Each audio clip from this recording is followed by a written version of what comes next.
Hi అండి. Welcome to Kesarani. ఈరోజు మన రెసిపీ వచ్చేసి మసాలా వడ అండి. నేను పెసరపప్పుతో చేశాను. చాలా క్రిస్పీగా, టేస్టీగా చాలా బాగున్నాయండి. అందుకోసం మీకు చూపిద్దామని ఇలా చూపిస్తున్నాను. దానికోసం ఒక పెద్ద బౌల్ తీసుకోవాలండి.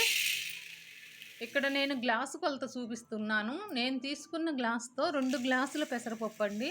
ఈ గ్లాస్‌తో 2 గ్లాసుల పెసరపప్పు పోసాను. అదే గ్లాస్‌తో ఇంకొక గ్లాసు మినపప్పు పోస్తున్నాను. 2 గ్లాసుల పెసరపప్పు, 1 గ్లాసు మినపప్పు అండి. ఈ 3 గ్లాసుల పప్పులో వాటర్ పోసుకోవాలి. ఇది ఉదయం చేయాలి. నేను రేపు ఉదయం చేయటం కోసం ఈ రాత్రే నానబెట్టేస్తున్నాను. మీరు ఈవినింగ్ చేసుకోవాలనుకుంటే ఉదయాన్నే నానబెట్టేసుకోవాలి. అలా నానిన ఆ పప్పుని ఇలా శుభ్రంగా వాష్ చేసుకోవాలండి.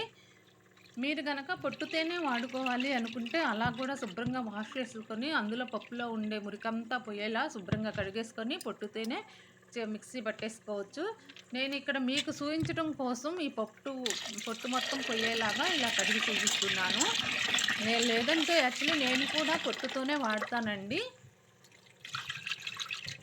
ఇలా పొట్టంతా పోయే వరకు ఇష్టమున్న వాళ్ళు పొట్టుతోనే చేసుకోవచ్చు. లేని వాళ్ళు ఇలా కడిగేసుకోవాలి శుభ్రంగా. అలా కడిగేసుకున్న ఆ పప్పుని ఒక వడగిన్నె తీసుకుని వడగిన్నెకి వడేసుకోవాలండి. ఇలా రంధ్రాల గిన్నె ఉంటుంది కదా, ఆ గిన్నెకి ఇట్లా వడేసుకొని ఇలా ఒరుగ్గా పెట్టుకోవాలి. అప్పుడు నీళ్ళన్నీ వడిపోతాయి. ఎక్కడ తడి లేకుండా ఉండేలా ఇలా పొడి పొడిగా ఉండేలా చూసుకోవాలి పప్పుని. ఇలా గాలాడిన పప్పుని, తడి లేకుండా ఆరిపోయిన పప్పుని ఒక బౌల్లోకి తీసుకోవాలి కొంత. ఇలా చిన్న బౌల్కి తీసుకుని పక్కన పెట్టేసుకోండి.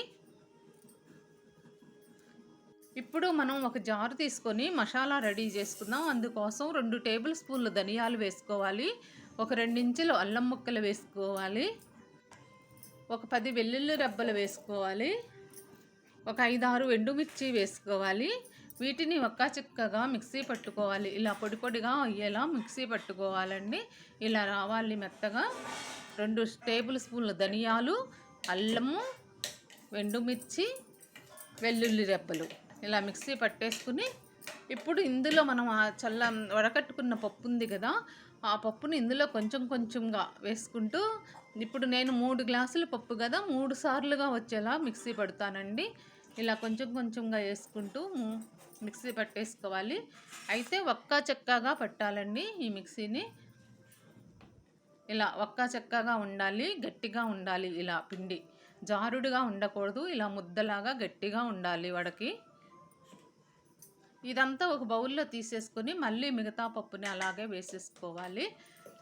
ఇంకా ఈ పప్పుని కూడా నేను 2 సార్లుగా వేస్తాను.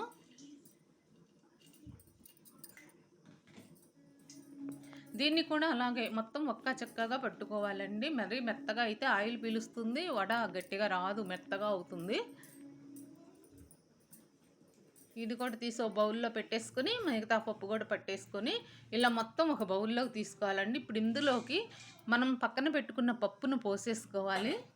ఈ పిండిలోకి మొత్తం పప్పును పోసేసి 1 కప్పు ఉల్లిపాయ ముక్కలు పోసేసుకోవాలి. ఇక్కడ ఉల్లిపాయ ఎక్కువ ఉంటే బాగుంటుందండి వడకి. స్పైసీకి సరిపడా పచ్చిమిర్చి వేసుకోవాలి. 1 టేబుల్ స్పూన్ కరివేపాకు కూడా వేసుకోవాలి. 1 టేబుల్ స్పూన్ జీలకర్ర కూడా వేసుకోవాలి. ఇప్పుడు ఇది మొత్తం మన టేస్ట్కి సరిపడా సాల్ట్ కూడా వేసుకుని మొత్తం కలిపేసుకోవాలండి.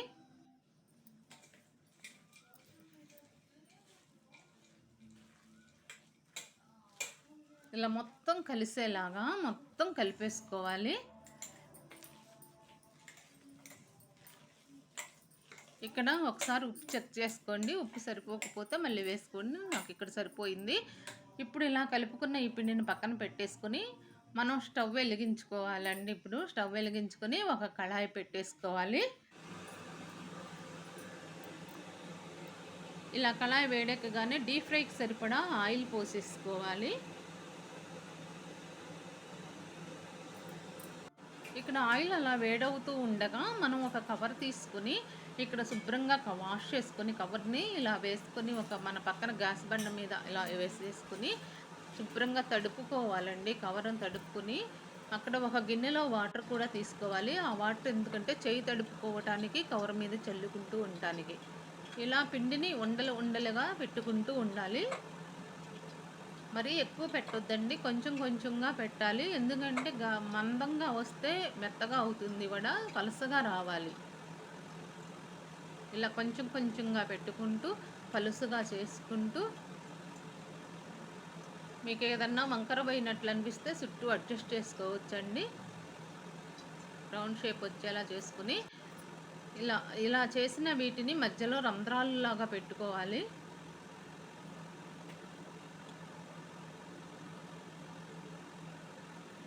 ఇప్పుడు ఇవన్నీ ఆయిల్ వేడయింది కదా అక్కడ.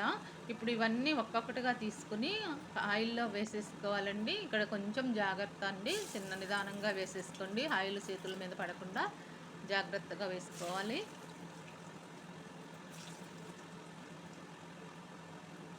ఏదన్నా తీసేటప్పుడు కొంచెం తొనిగినట్లు అనిపించినా ఏమవ్వదు. అడ్జస్ట్ చేసుకుంటూ వేసేసుకోండి. ఇలా వేసిన గారెను త్వరగా అయిపోతుందండి. ఇలా వేస్తేనే వడలు త్వరగా అయిపోతాయి. మనం లేదంటే ఇలా చేతగాని వాళ్ళు అరిచేతిలో పెట్టుకుని ఒకటొకటిగా కూడా వేసుకోవచ్చు.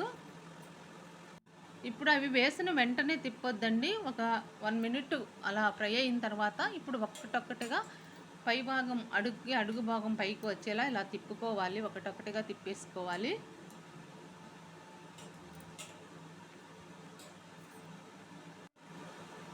ఇప్పుడు అవి అక్కడ ఫ్రై అవుతూ ఉన్నాయి కదా! మళ్ళీ ఇక్కడ మనము మళ్ళీ కవర్‌ని శుభ్రంగా వాష్ చేసేసుకొని, మళ్ళీ పిండిని పెట్టుకుని, మళ్ళీ అదేలాగా వడల్లాగా చేసుకోవాలండి. ఇప్పుడు అవి ఫ్రై అవుతుంటే నేను ఇక్కడ ఇలా చేస్తున్నాను.